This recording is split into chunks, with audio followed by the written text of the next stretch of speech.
Good evening, everybody. Well, first of all, it's a delight for me to be here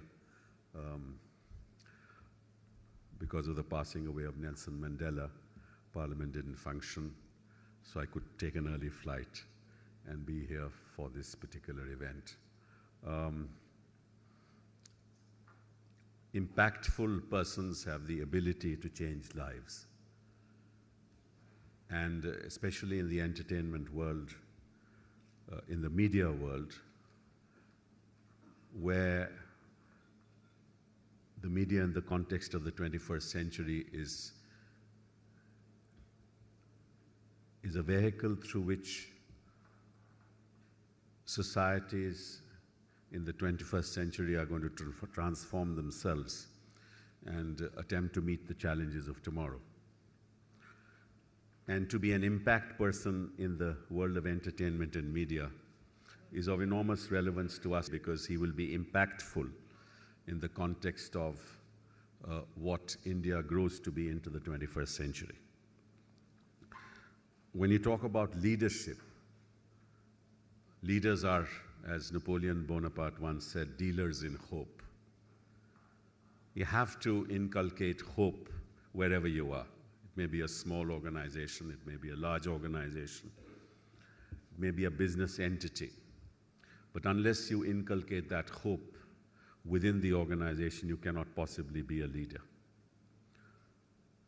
I think it was Henry Kissinger who once said, he said, a leader is one who takes people from where they are to where they have not been.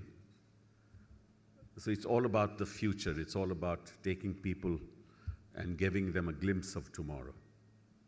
And I'm sure all the people here, gathered here, waiting to find out who that award goes to, will celebrate not just the individual who gets the award, but all those who have shown themselves to be leaders and have transformed society in one way or the other. But I think leadership requires two qualities, which are, I think, fundamental. One, the quality of management. Management involves doing things right. Because unless you do things right, you'll not be able to make your venture successful. The other quality of a leader is to doing the right thing. So if you have the management quality of doing things right and doing the right thing, then it's an amalgamation of the best. And it's then that excellence emerges and you're able to actually be that impactful person for which we are waiting as to who gets the award today. But now that I'm here, I want to talk about something that concerns me individually as a citizen of this country. And that is that the idea of India is in danger. And I say that because I think we all sitting in this room and outside this room have not fully understood the meaning of democracy. We consider democracy to be a concept limited to the electoral process. In fact, democracy is far more comprehensive than that. It, in fact, transcends the electoral process.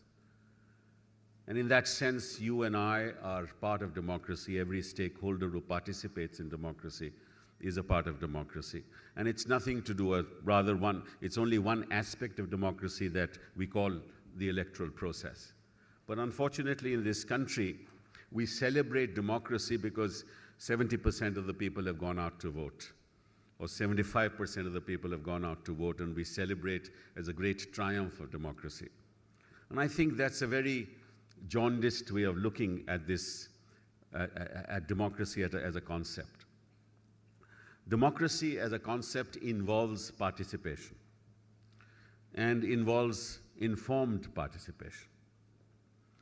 And the only way to ensure informed participation is to make sure that information reaches people and that all stakeholders, after being fully informed, participate in the life of the nation. It may be the business community, it may be a small man living in a jhuggi jhopri, it may be an artist, reflecting his thoughts on canvas, or a musician. It may be a lawyer participating in court processes. It may be the media showing news to the people. But all these are essential elements in a democracy. And they have to be equal participants in this great enterprise. And I'm afraid that all of us living in our little cocoons are not participating in democracy, but we don't believe in saying what is the right thing. We believe, in fact, in doing things right for ourselves, but not doing the right thing, which is what I alluded to earlier to be a successful leader. And my worry today is the following, that the kind of debate and the kind of information that is reaching out to people and the kind of mindsets that are being formed out there are in fact diluting the idea of India. I mean, India is a great nation. It is full of diversity, and it's the unity of that diversity that we have cherished over the years, ever since independence, and even perhaps before independence. In fact, if you look at India geographically, this is the only landmass in the world where we could get an amalgamation of people, because this is the only area where people could move from cold climates to a warm climate. And that's why it became the hotbed of diversity. And therefore, there's a historical context to it. And we need to cherish this diversity. And I'm afraid that the dialogue in this country today is nothing to do with cherishing that diversity and ensuring its unity. India cannot possibly be governed by a horseman who seeks to change the world or change India overnight. It cannot be governed without the participation of diverse and, in a sense, antithetical forces which reside in India today, for which people are willing to give up their lives to be able to better themselves in the process.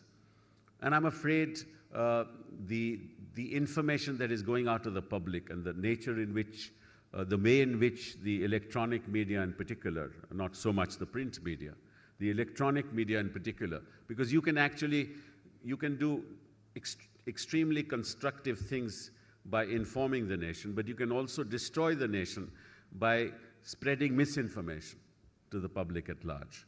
And what we are seeing today is that the middle ground is being lost, completely lost. There is no middle ground in any discourse in this country today.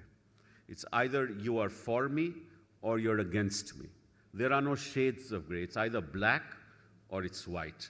And I think that's extremely dangerous to the colors of India, is the great mosaic of India, which has shades of every color. And if you try and paint India in black and white, and I tell the world that I'm going to change your life tomorrow, actually you are losing the middle ground. And those who are participating in democracy must understand that if we lose that middle ground, we would have lost the idea of India. We want leaders in this country, whether in the entertainment world or outside the entertainment world, to understand that the one thing that we must cherish, that we must embrace, that we must protect, is the diversity which is at the heart of the idea of India. Congratulations to all those leaders who have been nominated, and thank you very much.